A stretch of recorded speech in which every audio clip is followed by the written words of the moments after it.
All right, TikTok is a social media app that has literally infected the brains of the youths of this country. It's odd, okay? I mean, you can do lip syncing, you can do voiceovers. They do this thing where they green screen some random movie scene. So it's almost like you're an actor in the movie.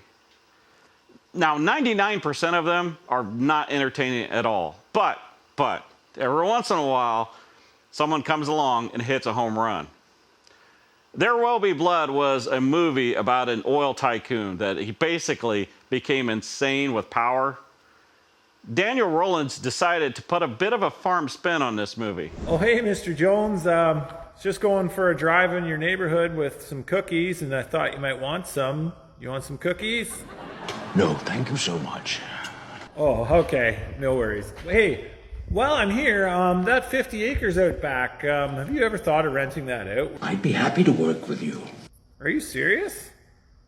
Well, yeah. I mean, we always practice a 3-crop rotation. We do all no-till. We plant cover crops. Say it again.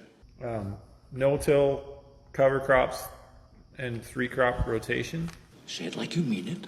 We use 3-crop rotation, no-till, and cover crops. Say it like it's your sermon. I promise I'll use 3-crop rotation, no-till, and cover crops for increased soil health for the longevity of your farm. You can sit down again.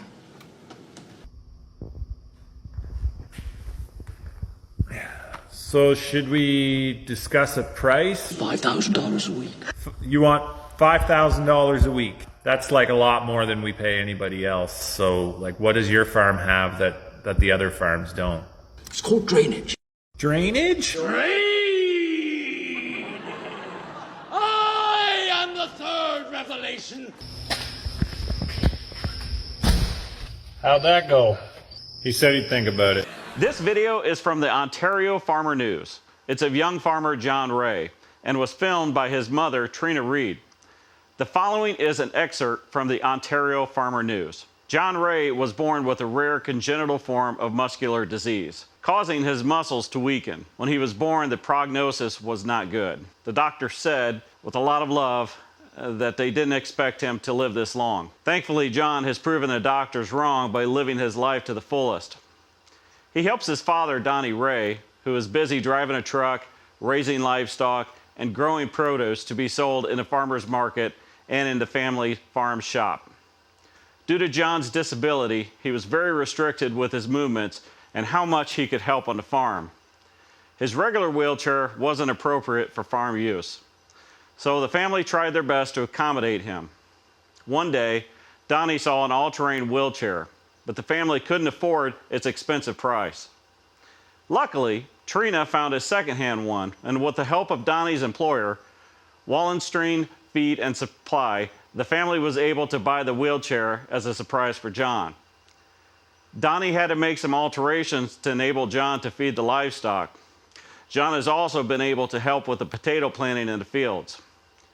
This is a fantastic story of a family's resolve to help a child on the farm. Honestly, I think John Ray is one of the best farmers I've ever seen.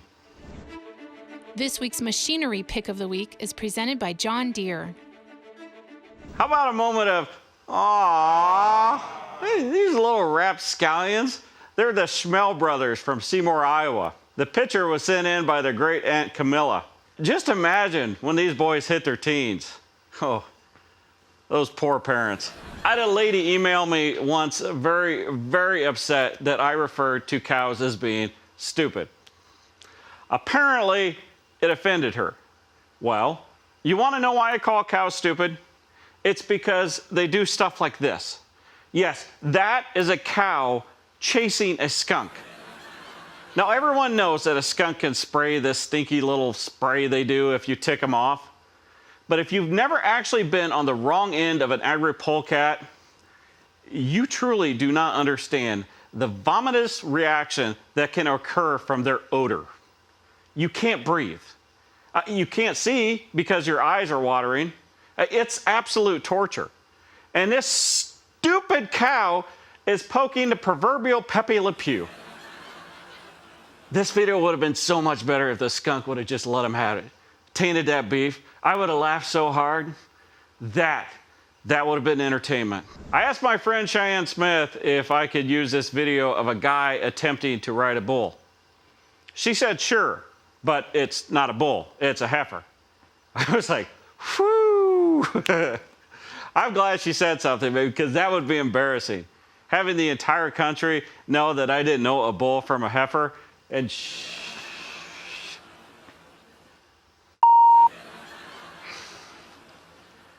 I will say he's pretty relaxed. That heifer, the heifer almost turned him into a steer. That's a lot of tires. The one in the front there is only a 3-rib. That's the kind of stuff that I notice. It takes a good operator and a lot of coordination to do this. It's like they're the Blue Angels of farming, except the jets are old Alice Chalmers, and they're going remarkably slow. I like the guy on the side. He seems to be the boss. He's all like, yeah, that's good. He said, you know what will work better next time? Yeah. How about not getting stuck? Darn kids. Thanks for spending some time with us here on SharkFarmer TV. For more stories about people in agriculture, catch my shows on Rural Radio Channel 147 Sirius XM. There's more in-depth discussions on my podcast, and of course, you can check out previous episodes of this show on my YouTube channel. Find out more at sharkfarmer.com.